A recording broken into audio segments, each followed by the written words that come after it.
Olá, alunos! Tudo bem com vocês? Espero que sim. Vamos dar início a mais uma aula remota. Vamos lá, então? Bom, na semana passada falamos um pouquinho sobre a crise do Império Romano, né? A organização dele e o fim do Império Romano, que entrou em crise, foi se enfraquecendo, né? E acabou se desfazendo. Como essa vamos dizer, desestruturação do Império Romano, ele se dividiu em dois. Um lado ficou sendo o Império Romano. Deixa eu mostrar o mapa para vocês aqui. Olha, o que a gente tem aqui é o mapa do Império Romano, como ele era. O que está colorido aqui, ó, todo colorido era o Império Romano inteiro, né? Com o fim do Império Romano, né, com a sua desestruturação, o seu enfraquecimento, ele se dividiu em dois. Então, ficou Império Romano do Ocidente e Império Romano do Oriente. O que é que nós vamos estudar hoje? Nós vamos falar do Império Romano do Oriente, tá? Que é onde se formou o Império Bizantino. É sobre isso que nós vamos falar hoje. Mas vamos voltar lá no nosso texto.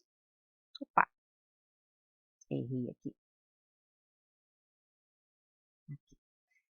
Então vamos lá para o texto. Olha. Império Bizantino. O Império Bizantino nasceu da divisão do Império Romano no ano de 395, em Império Romano do Oriente, com a capital em Constantinopla, e Império Romano do Ocidente, com a capital em Milão. A cidade de Constantinopla, antes denominada Bizâncio, havia sido rebatizada pelo imperador Constantino no ano de 330.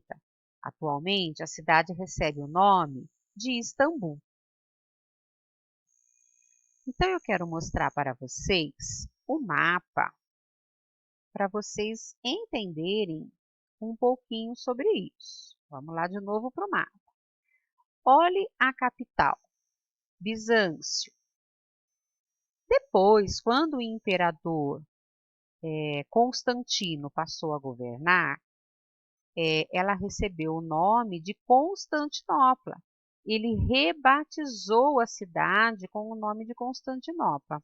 Olha que coisa, ele Constantino, a cidade Constantinopla. Não foi por um acaso que ele pôs esse nome, é claro, né? Mas os historiadores deram o nome de Império Bizantino, por conta do antigo nome da cidade, que era Bizâncio. Tá? Então, a gente chama, né, de Império Bizantino, mas a cidade, Constantinopla. Outra coisa importante aqui, aparecem algumas datas, né, que os historiadores marcam como início, mas essas datas, elas não são muito certas. Essas datas, elas são assim, a gente pode dizer que aproximadas, né? Porque, na verdade, foi um processo de desestruturação, de divisão do Império Romano para chegarmos ao Império Bizantino, né? Então, não foi assim exatamente num dia, numa hora, num ano que aconteceu. As coisas foram acontecendo para chegar onde chegaram, tá? Isso eu queria deixar claro para vocês. Bom, a cidade de Constantinopla, antes denominada Bizâncio, havia sido rebatizada pelo imperador Constantino no ano de 330. Atualmente, a cidade recebe o nome de Istambul. Tá? Então, onde é Istambul hoje, lá na Turquia, que é onde era a cidade de Constantinopla e, no início, Bizâncio. Né? Por esta razão, o Império Romano do Oriente passou para a história como Império Bizantino. Sua extensão territorial compreendia a Península Balcânica, a Ásia Menor, a Síria, a Palestina, o norte da Mesopotâmia e o nordeste da África. Aqui, gente, eu coloquei colorido porque eu quero que vocês prestem atenção na apostila de vocês que saiu Ásia. Eu não percebi isso antes que ela fosse impressa.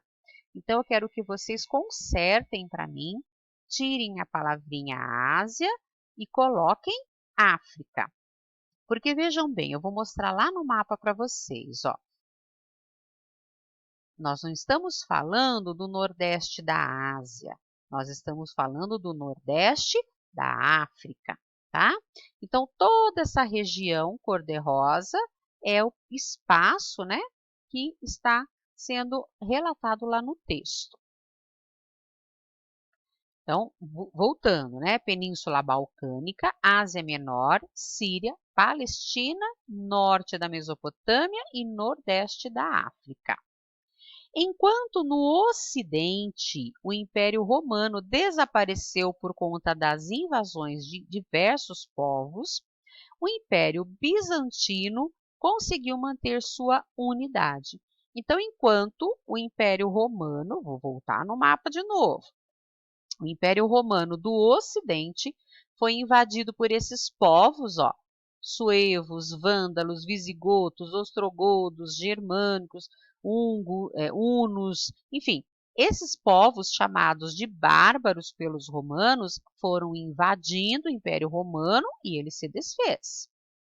E, enquanto isso, o Império do Oriente, ele se manteve por mais quase 1000 anos aí pela frente, né? Então, olhe como isso causou uma ruptura muito grande, né, no Império Romano. Continuando aqui.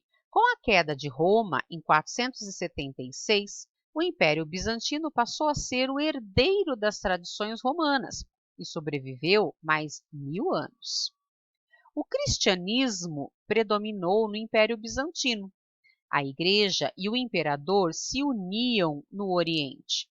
Por isso, o imperador passa a ser considerado como um dos chefes da igreja, e esta união foi chamada de cesaropapismo. César mais Papa. Quer dizer, como se fosse César um deus, Papa, governante da igreja. Tá? Então, era uma união de um governante dentro da igreja. Então, o imperador bizantino ele passou a ter um poder muito grande dentro da igreja cristã daquela época, né? Da igreja que foi surgindo, né? se fixando dentro do Império Bizantino. Ó, diferenças culturais entre Oriente e Ocidente e as disputas pelo poder entre o Papa e o Imperador culminaram na divisão da Igreja em 1054, criando uma cristandade ocidental, chefiada pelo Papa, e uma cristandade oriental, chefiada por um colegiado de bispos e o imperador bizantino. Esse fato recebeu o nome de Cisma do Oriente. Então vejam bem, ó, a princípio tinha-se ainda o Papa em Roma, né, lá na cidade de Roma, na Itália, e o Papa governava todos os cristãos. Com esse desentendimento do Papa com o imperador bizantino, por conta desse poder que ele tinha dentro da igreja, né, acabou fazendo com que eles vamos dizer assim, brigassem e se separassem. Né? Então surgiu a igreja cristã do Ocidente e do Oriente, elas se separaram. Né? Isso foi chamado de cisma do Oriente. Com a conversão dos árabes ao islamismo, que a gente vai estudar na próxima aula, nós vamos falar sobre isso, no século VII, vários monarcas muçulmanos passam a atacar as fronteiras do Império Bizantino e a ocupá-lo. Então, o Império Bizantino ele foi dominado depois pelos árabes muçulmanos, né, que seguiam o islamismo. Então, o Império também do Ocidente se desfez. Aí eu quero falar um pouquinho para vocês da arte bizantina, que são os mosaicos, muito famosos, né? Então, olha, os mosaicos, obras de arte que já eram conhecidas pelos gregos e pelos romanos, fizeram parte do cotidiano das igrejas bizantinas. As obras geralmente retratavam para os fiéis as histórias da Bíblia e tinham funções de ensinar a religião. Vale ressaltar que a maior parte da população não era alfabetizada e os aprendizados deveriam ser feitos por meio de imagens, passando de forma facilitada a doutrina cristã. Nos mosaicos, os ensinamentos eram contados de forma bem objetiva e o mais simples possível. E aí eu trouxe para vocês aqui também algumas imagens de obras de arte lá do Império Bizantino. Olha, esses são mosaicos. O que são os mosaicos? Ó, são pedrinhas que são colocadas lado a lado, formando um desenho. Esse primeiro que eu estou colocando para vocês, opa, diminuiu demais aqui, peraí. Olha, esse primeiro é o imperador Justiniano e esse segundo é o Alexius Comnenus. Olhe que na cabeça deles, ó, possui a auréola. Ó, a auréola, tá vendo aqui? E o que significa? Eu até coloquei também, ó, auréola. O que significa?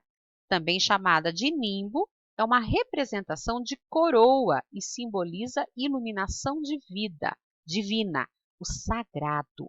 Então vejam bem, os imperadores, eles passam a ser vistos como divindades, como pessoas que tinham uma ligação muito próxima de Deus, né? Que chegavam a ser retratados com a auréola que simbolizava essa divindade, né?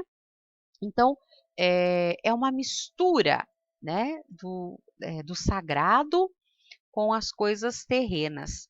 É bem interessante isso. E essa obra de arte, os mosaicos bizantinos, eles são muito famosos, né? Até hoje existem esses mosaicos nas paredes das igrejas e de prédios e de castelos, né, na região. Apesar dos muçulmanos, que não são cristãos, terem destruído muita coisa, ainda existe muita obra de arte lá. São trabalhos bem bacanas. Olha, são quadradinhos de pedrinhas que são encaixadas, coloridas, né? Pedacinhos coloridos de pedrinhas que são encaixados, formando um desenho, né? É bem interessante esse trabalho.